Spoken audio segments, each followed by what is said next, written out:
Good morning to all. అనుదినము పరమ తండ్రి యొక్క లేఖనముల చేత మీరు సంతోషిస్తూ ఆ వాక్యం యొక్క మకరందాన్ని ఆస్వాదిస్తూ ఆయన యొక్క కృపచేత బలపరచబడుతూ ఆయన యొక్క ఆశీర్వాదాలతో నింపబడుతున్నారని అనుకుంటున్నాము. కాబట్టి ఎంతో సంతోషం కదా ప్రియులారా.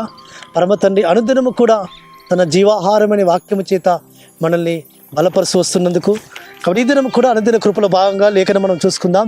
కీర్తన గ్రంథము 48వ అధ్యాయము 1వ వచనము. యెహోవా గొప్పవాడును బహు కీర్తనీయుడునై ఉన్నాడు. అవును, మన పరమ తండ్రి బహు గొప్పవాడు ఆయన. కాబట్టి గొప్ప గొప్ప కార్యములు చేయవాడు ఆయన. మన పితరులతో పరమ తండ్రి ఉండి వారి మధ్యలో ఆయన గొప్ప కార్యాలు చేస్తూ వచ్చాడు.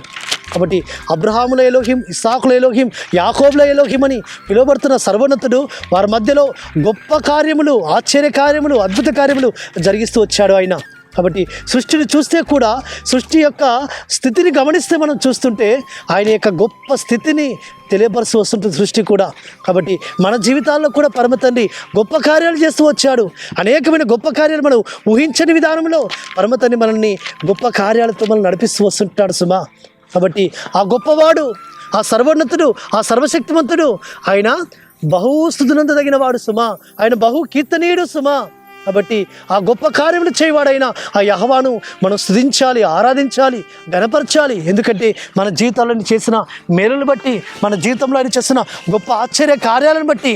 కాబట్టి ఆ గొప్పవాడు నా జీవితంలో కూడా, మీ జీవితంలో కూడా, ప్రతి వారి జీవితంలో ఆయన గొప్ప కార్యములు చేసిన సర్వశక్తుడు సుమా. ఈ లోకంలో మనకంటే బలిష్ఠులైన వారు ఈ లోకంలో యాత్రలు ముగించారు. మనం ఇంకా సజీవులకుల్లో ఉన్నాం.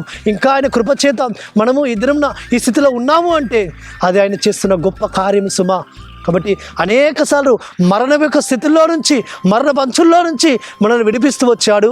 మన జీవితాల్లో అనేకమైన ఆశ్చర్య కార్యములు, గొప్ప కార్యం జరిగిస్తూ వచ్చాడు.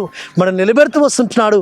మన ద్వారా ఆయన నామాన్ని ప్రకటించుకోవాలని, ఆయన నామానికి మనం గొప్ప చేయాలని, ఆయన గొప్ప చేయాలని, ఆయన కీర్తించాలని. కాబట్టి ఆయన బహు కీర్తనీయుడు.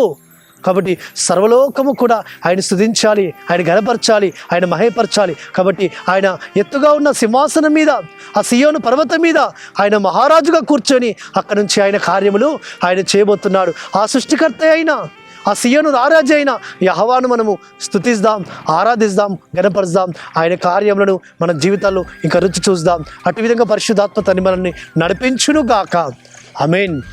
పరలోకందరమ తండ్రి, సర్వోన్నత జీవాధిపతి యెహోవానికి స్తోత్రములు.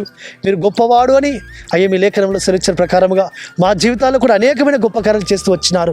అందరూ బట్టి స్తుతిస్తూ ఇంకా అయ్యా మా జీవితము నేను మహిమకరంగా ఉండడానికి సహాయం చేయమని ప్రార్థిస్తూ మానశకుడు, విమోచకుడు, నజరేయుడైన యెహోవా అతి పరిశుద్ధమైన నామమున స్తుతించి ప్రార్థించి వేడుకుంటున్నాము తండ్రి.